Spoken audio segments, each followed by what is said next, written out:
Welcome, everyone. Hi, my name is Jenny Whitener. I'm the CEO of Bridge Innovate, and it is my pleasure to welcome you today to our Inspire series, Design Thinking for Everyone, Every Day, Everywhere.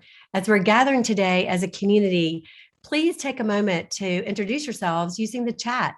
Just pop onto the chat, say hello, use your name, your organization.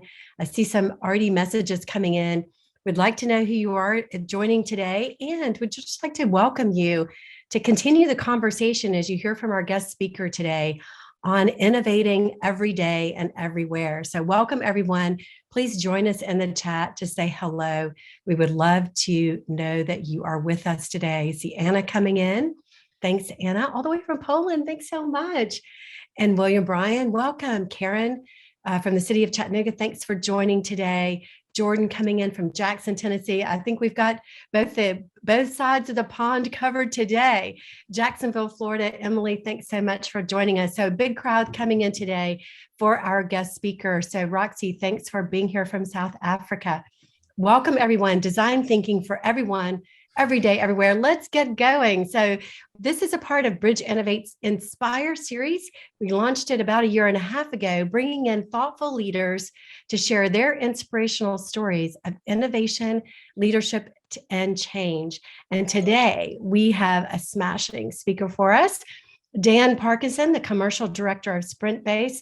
There's no other gentleman that I know that has more history in bringing innovation to the full-fledged culture of major corporations around the world and leading academic institutions. We're excited to introduce you today, Dan. He'll be sharing some perspectives with us. He is the commercial director, as I said, at Sprintbase. And prior to that, having been with Experience Point, leading learning simulation company with strong relationship with IDEO, the leading innovation firm. And Dan has an extraordinary background being based in Canada, but working on a global position for Sprintbase and also with their sister company, Treehouse Innovation. So Dan, welcome and share some more insights with the group about your background and what you've been up to. Thank you for being here today. Thanks so much. It's such a pleasure to be here with you and the network and the community that showed up today. Thanks for joining us. Hello from snowy or snow globe Toronto. It's been coming down for the last 10 hours or so. So it's beautiful. We're all getting ready for Christmas. So thanks for having me. As Jenny mentioned, I've spent the better part of the past decade collaborating with talented partners and clients like IDEO and Coca-Cola, Esade, Dell, Wharton, Walmart, and Harvard to help people and leaders learn and apply the promising practices of design thinking. This has coincided with design thinking as a trend. Luke, you can jump ahead. Thanks. Design thinking as a trend. Making its way through Gartner's hype cycle. And I'd argue that with the maturity of the market, we're just emerging out of the trough of disillusionment. And in the absence of consistent outcomes, it's accumulating its share of cynicism. You can see the IDEO shopping cart video kicking us off and back all the way back in 1999, HBR's entire issue in 2015, really pushing up our expectations around human-centered design. And then, as organizations began to attempt to adopt what can be a fairly complex process, and we're looking for distinct business outcomes, we have slipped into some disillusionment. I've heard some people refer to, begin to distance themselves from the term design thinking, beginning to introduce new lexicon. Certainly, there's been some confusion around, kind of what's available to the everyday practitioner and what's reserved for expert designers. So this is where I expect we'll go, and I'd love to share today a little bit more about Sprintbase's role in helping organizations and teams really find their way up to a place of productivity with this process and begin to transform their cultures. However you feel about design thinking, those who have worked hard to follow its disciplines, practices, and mindsets closely, like Jenny, are by association more optimistic, experimental, open-minded, and human-centered. They're just generally great people to work with and exhibit the qualities that today's customers reward with their loyalty and their dollars or pounds, depending on where, or rand. I saw South Africa in there. So in my experience, design thinkers are found everywhere. They are not necessarily designers. They're now marketeers, accountants, scientists, salespeople, engineers, administrators, and even lawyers. But to be clear, they are not design masters, but anyone who has an end user in mind can apply these practices to enjoy new outcomes every day. I'll share a few stories today to support this observation I've made over the past 7 or 8 years, and how organizations are using Sprintbase to develop these design thinkers.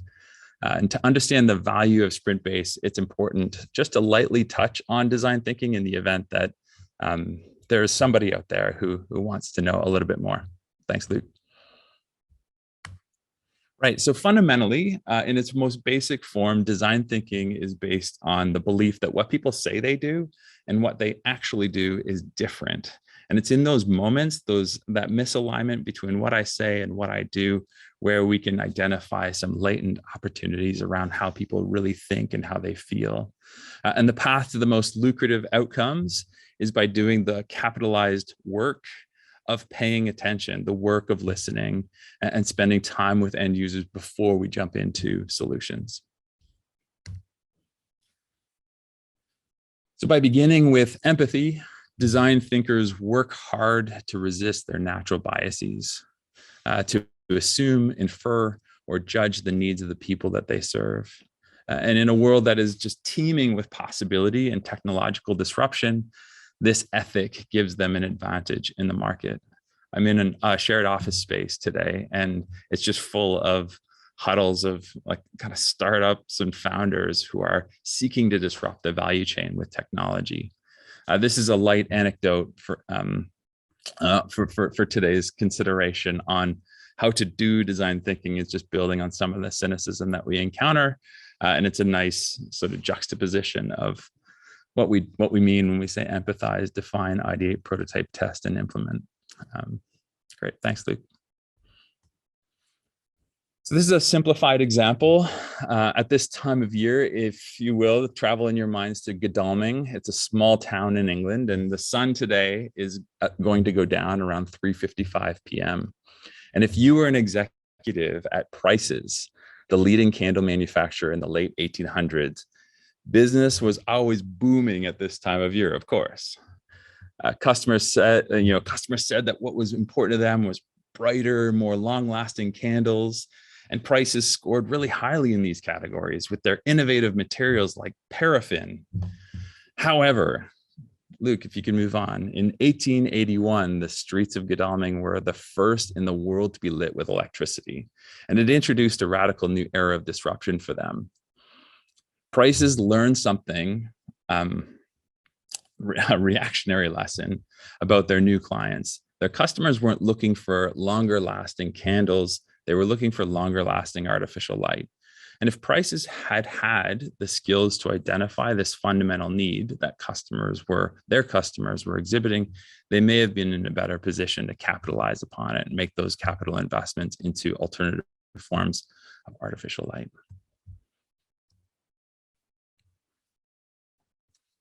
So this is the reality of our current age: value chain disruption underpinned by new technology, and those who pay attention, as I mentioned earlier, the work of paying attention to end user needs are best positioned to capitalize. Organizations have to fill themselves with people and teams who know how to pay attention and bring customers upstream in the development of prototypes, prototypical products, services, and experiences. We want to think quickly as possible at the back end as we learn, evolve, and validate those prototypes into reality, into products that people pay for. So how do we do it? In spite of another story for you, in spite of some initial concern about the idea of a completely virtual action learning program earlier this year, the chief technology officer of the largest commercial radio company in the UK, Global Media, sent all of his high potential leaders to a leading executive education school in London to apply design thinking over the course of 4 weeks to a challenge that was put forward by the corporate charity that they support, Make Some Noise. So every year, Make Some Noise breaks records on their annual appeal day, where, this is pretty traditional. I lived in the UK for a while. The media companies really use their channels to promote donations among the people in the UK. And the money in these donations was going to small projects that supported young people with their families living in illness, disability, or lack of opportunity in their local communities. Unfortunately, in 2020, engagement and donations were dropping sharply for obvious reasons. And the brief to these high potential leaders from their CTO was to discover new ways to encourage people who connect to global through non-radio channels like social and digital players online to donate to the charity as much or with more enthusiasm than the traditional listening audiences. So 5 teams, stick with me here, it gets a bit numbery. 5 teams of 4 to 5 participants each followed the 3-step design thinking sprint offered as stock on Sprintbase. And over the course of March 2021, a professional consultant like Jenny facilitated 4 2-hour virtual workshops using a combination of both Zoom and Sprintbase for the breakout work. Each session ended with tasks for both individuals and the teams to complete before the next synchronous session took place, using the workspace and guidance and templates provided in the Sprintbase platform. All right, Luke, I'm going to try to take over your screen here. Hold tight. Luke and I are doing a bit of a screen sharing dance. After conducting and collecting interview observations with some lowly engaged and highly engaged donors, including a 60-year-old care worker with multiple direct debit donations, Team 1 came up with an insight.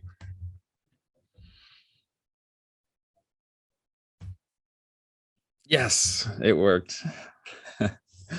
I wonder if people would be more inclined to donate if they saw content relating to a charity local to them.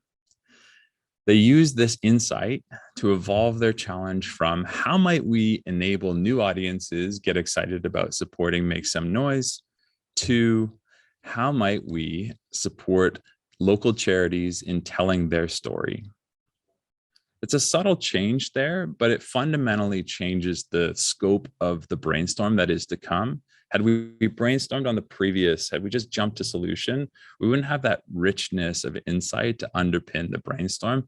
And that's a really important thing to name in the design thinking process. It's probably one of the most important elements, is that allowing empathy to distill into insight and allowing those insights to open up opportunity spaces for us. The opportunity space here is to support local charities and helping them connecting to their story in service of that greater engagement on the non-traditional platforms. So after just a few interviews, they're able to have this richer, more insight-supported brainstorm. And one of their literally hundreds of ideas was an interactive map where people can source charities that are local to them quite quickly. So they mocked it up as a storyboard and they sent it out to some potential users from within the Sprintbase platform to get really rapid cycles of feedback, and they evolved the idea. What's incredibly special about this story is that this idea exists today. You can find it at makesomenoise.com, and their idea is driving greater engagement with local charities. So you can stick with us, stick with us for the rest of the webinar, but afterwards, you can go check out Make Some Noise. Here, people are connecting with charities that are local to them.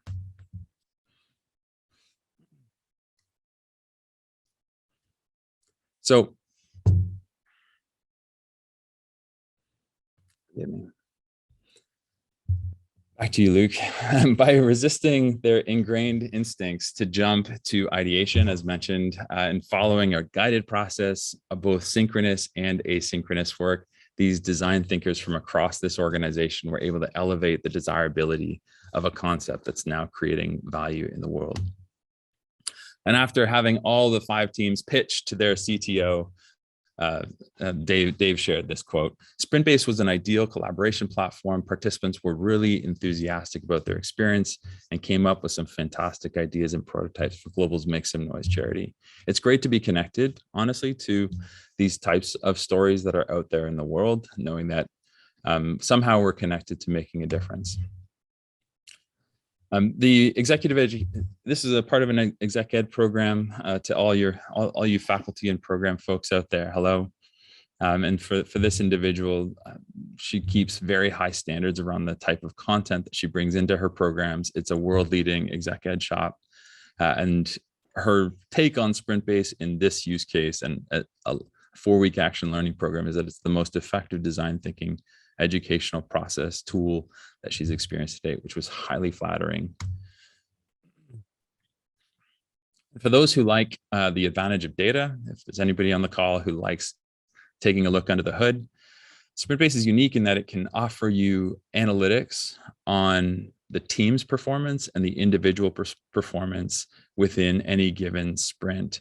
What the facilitator does in this instance is that they'll check in before, say they have a workshop coming up later this afternoon, they'll check in on the performance of the team just to check in on how they're engaging with the platform, who's kind of leading the charge. And we like this tool for identifying champions in organizations, people who you can build a change process around or change movement around.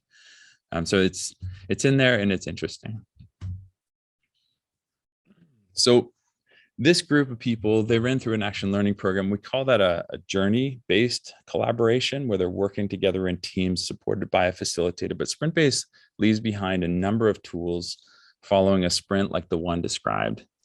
License holders will have access to the varying sprint types that come stock on Sprintbase, and all the tools and guidance that participants would have used within a facilitated sprint are also available to them for use in daily life, which is what we're here to talk about, full stop. So,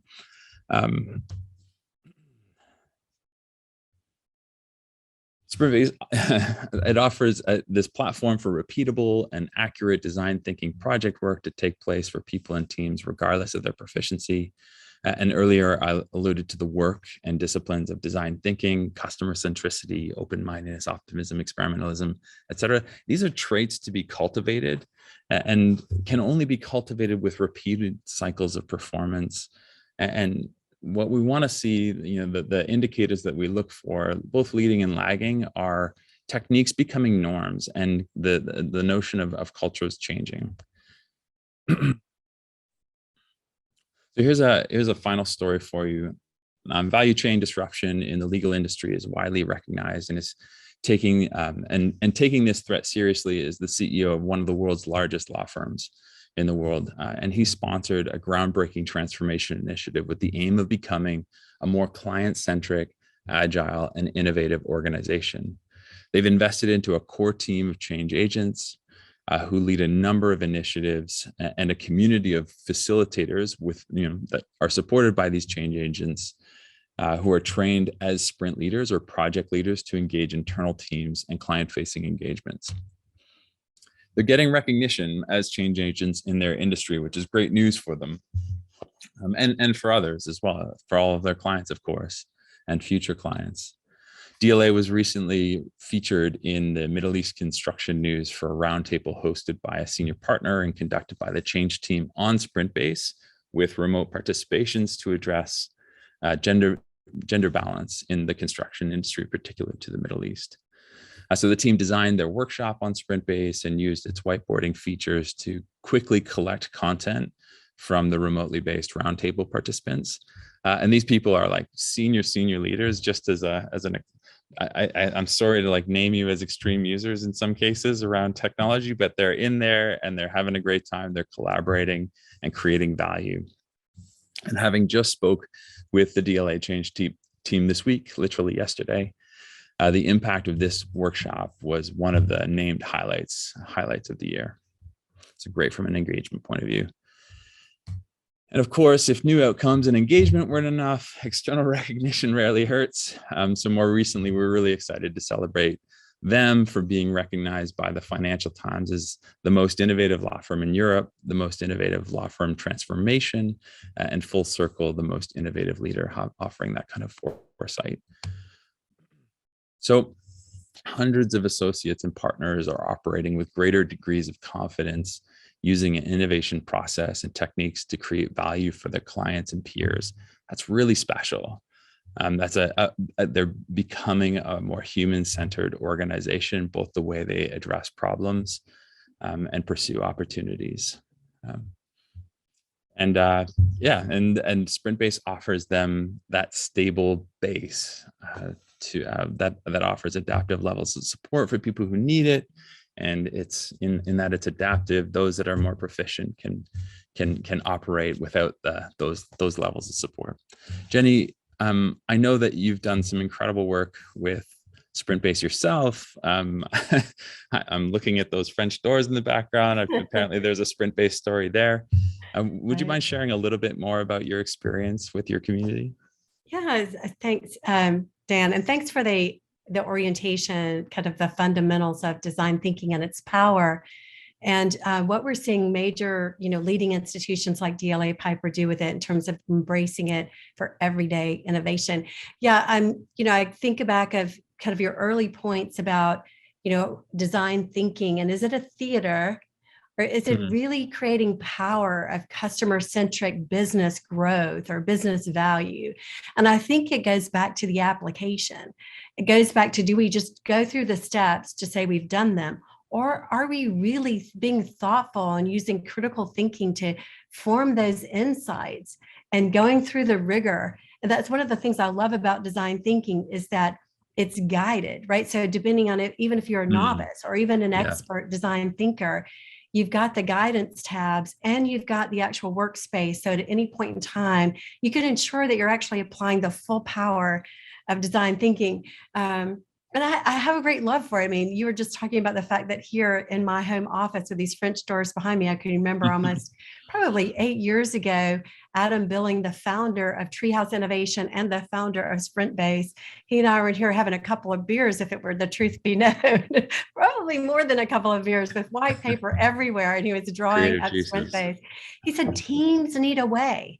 Teams need a way for ongoing collaboration, ongoing innovation. If you're going to win in this disruptive marketplace, it's just not a one-time-a-year event. It's not something that this power of creativity is held with a small group of people in your company. It really needs to be, throughout. It needs to be part of the culture, sort of the drinking water. So this concept here on this, your quote here, if you want to teach people a new way of thinking, don't bother trying to teach them. Instead, give them a tool, the use of which will lead to new ways of thinking. We know, right, from the research, that adults learn best by doing. So it's not really just this conversation we're having today. The best way for you to learn design thinking is to get in there and do design thinking.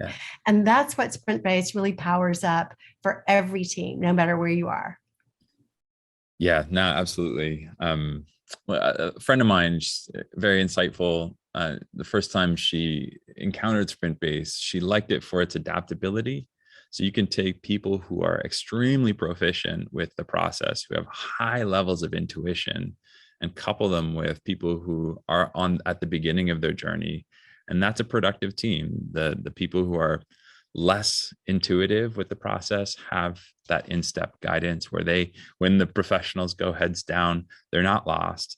They're contributing in accordance with the process. So you take great people with great process and you can expect great outcomes. Well, and I also like the fact that your story today about the success of DLA Piper is that even in your design of the presentation of your story, you talked about the senior executive sponsor, right? So the courage that it takes from senior leaders to stand up and say, we are going to have innovation every day in our organization. We are going to live this. And then to appoint change agents, because it's not just enough to come up with a great, compelling idea or prototype. You've got to mobilize it. And those change agents are a critical part of that capability of innovating and seeing the value that's created from that investment every day with a tool like Sprintbase. So the people, the leadership, and the tool all make a big difference, in my opinion. Would you agree? No, that's right. I wouldn't want to breeze past that story about gender balance in the Middle Eastern construction industry. Like that, it is named as one of the highlights of the year. Kind of can speak to the type of engagement you need for those change agents. Change is hard, and resilience is required. And resilience tends to get its horsepower from stories of impact and growth and engage, at least engagement. I'm willing to get up and try again, kind of thing, in the face of, I think antibodies that we encounter in certain social we'll call them corporations for now, Right, but right. there's always champions of other causes out there, and it's important to have those stories identified and told, and that's what I really love about the work that Adam and you did on those French doors once upon a time, is that orientation towards storytelling and knowing that that's a really critical part of continuing to build that courage and resilience to engage peers. Right. Well, we've been an early adopter of Sprintbase even before the pandemic, when people were saying we've got to do design thinking virtually, right? Using collaborative and online tools. And in fact, we are such a big advocate for Sprintbase. We've actually, as you know, Dan, created multiple versions of Sprintbase and adapted it to our consulting work. And so one of the things I would shout out a story, Luke, I think at the next slide, I would shout out as a customer of ours, Shaw Industries, that's really been a very advanced pace car using Sprintbase, where they're not only using it for design thinking sprints, where they're trying to create more customer-centric solutions and services, but we've now worked with them and crafted a pre-session that we call Foresight Scouts. Love that. And we modified Sprintbase to create this platform to looking at disruptions. How do we scan the environment across political, economic, technological arenas to identify disruptions, so that when we go through that analysis, we can determine what are the most critical disruptions that we need to really embrace and be proactive at jumping into that game, so that we can take those disruptions and fuel the design thinking methodology. So at Bridge, we have a Sprintbase for foresight. We use Sprintbase for solutioning with our design thinking sprints, and we use Sprintbase in a strategy way. We use it for strategy design. So we've really gone all in. And organizations like Shaw now have their own Foresight Scout team, and they have their own design thinking sprint teams, and they're using the platform pretty regularly now.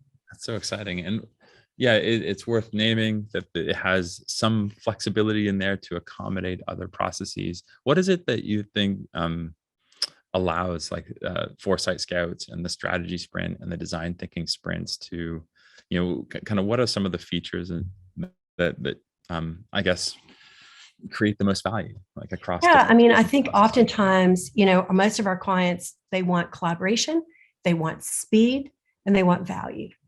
One of the great things that happens with Sprintbase, because it's guided, right? So the steps are laid out. I know I'm going from here to there to get to my outcome. All the teams can collaborate using Zoom or Teams, whatever your virtual technology is. And Sprintbase is that collaboration platform. At any point in time, I can go in and comment on somebody's work. I can go in and add a perspective there. So I think the concept for us with Sprintbase is that it allows for that full-time collaboration. It's a guided process, so I'll always know exactly where I am and where I need to go. That enables speed. And then it becomes that launch point for implementation, because you've got your prototype there. You can start running your tests, and then you put your 30, 60, 90-day plan in. So it is not just an idea platform. It takes you all the way to implementation, and that's where that's where the value is, right? And so that so many champions say, well, show me the value. I'm like, well, go through the process. Don't stop at ideation. And Sprintbase allows us to do that. Nice. Yeah. I would love to go to questions, but one comment. I know we're retelling is just I would just say, if there are questions maybe coming into the sprint, go into the chat, share those with us. We'll hand those off to Dan, and maybe he could come back to you. If you'd like to know more about Sprintbase, we're going to be doing a digital studio test drive. So instead of talking about Sprintbase, we're going to allow everyone that joins in on January 7th to log in and experiment with Sprintbase directly. You can actually get an enterprise agreement with us, launching Sprintbase in your company, and even white label it. So if you wanted to have, Shaw Industries, it's their digital studio. And so it could be that way for your company too. Lots of other things coming up at Bridge Innovate. You can see it's smashing guests that we have January the 12th. The head of learning and development at Unum, Karen Bradbury, talking about how she's revolutionizing learning there. Lots of other good things happening at our studio and with entrepreneurial communities with Prairie View. So join us again for another Sprintbase Inspire series. And I want to thank Dan from Sprintbase for being here today and all of your inspirational stories. Thanks, Dan. Have a great one. Thank you for having me. Nice to see you.